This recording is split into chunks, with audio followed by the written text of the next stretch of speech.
Somebody stop the damn match. Good Lord, this KFC versus Houston game, 51-31 with still 8 minutes left in the fourth quarter.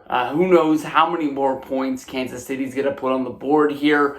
One hell of a heart. At one point, the Chiefs were down 24-0. The Texans got the opening kickoff. Were able to score a touchdown. The Chiefs, how the heck did they put the 14 up? I think they muffed a punt. I'm pretty sure they muffed a punt. They was able to give Kansas City more points on the board. And no, they blocked the punt. That's what it was. Good Lord, so much action in this game right off the bat.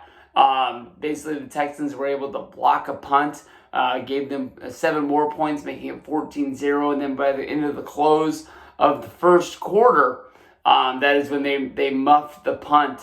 And that's when the Texans went up 21-0. And after that, they kicked a field goal. The field goal seems to be the 1 point in the game that changed all the momentum in the game. From there on out, it was a lot like the J.J. Watt sack in last week's game that basically set up the Texans only getting 3 points instead of 7, and then the Chiefs went on this unbearable roll of just scoring 6 straight touchdowns to take the lead and never really looking back.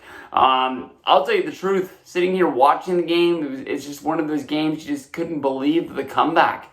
It was just, okay, I remember at one point the Chiefs gained a lot of momentum after the field goal, getting a big kickoff return, running the ball downfield, and I'm like, yeah, but if you weren't down 24-0, that would be a lot of momentum. They scored a touchdown. They scored another touchdown. They were like the little engine that just kept on pumping it out. I mean, it's just one of those playoff games that you're going to remember. And I'll tell you the truth, the Texans head coach is taking a beating right now. It's almost like fans are putting all of the blame onto him. You gotta wonder about T.J. Watt, how much longer, J.J. Watt, I apologize, how much longer he's going to be able to do this. Basically 2 straight years with big-time injuries. He was able to rehab, get himself back for the playoffs.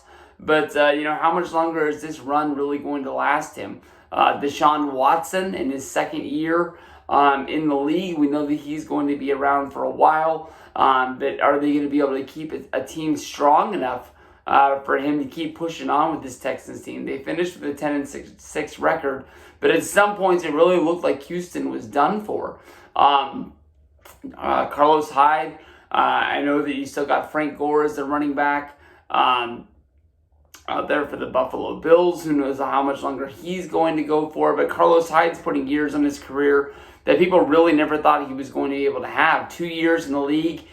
He bounced around from Cleveland, Jacksonville, and it looked like his career was really done. Ended up being the Houston Texans starter right at the beginning of the season. You could really tell he really didn't have a play for the playbook, but Texans, damn good team that it's going to be over for him, and the Chiefs are going to move on.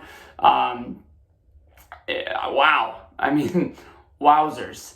One hell of a game from everybody all around. You look at the ending stats right now. Patrick Mahomes, 5 touchdowns, 321 yards. Just really spreading that ball around. Travis Kelce, that last minute added into the game. I think everybody knew he was going to play, but it wasn't announced until right before the actual kickoff. 10 receptions, 3 touchdowns, 134 yards. Sammy Watkins, 2 receptions for 76 yards. Just spreading that ball around. Everybody looking really, really good today. Chiefs going to be moving on to play against the Titans, Tennessee Titans.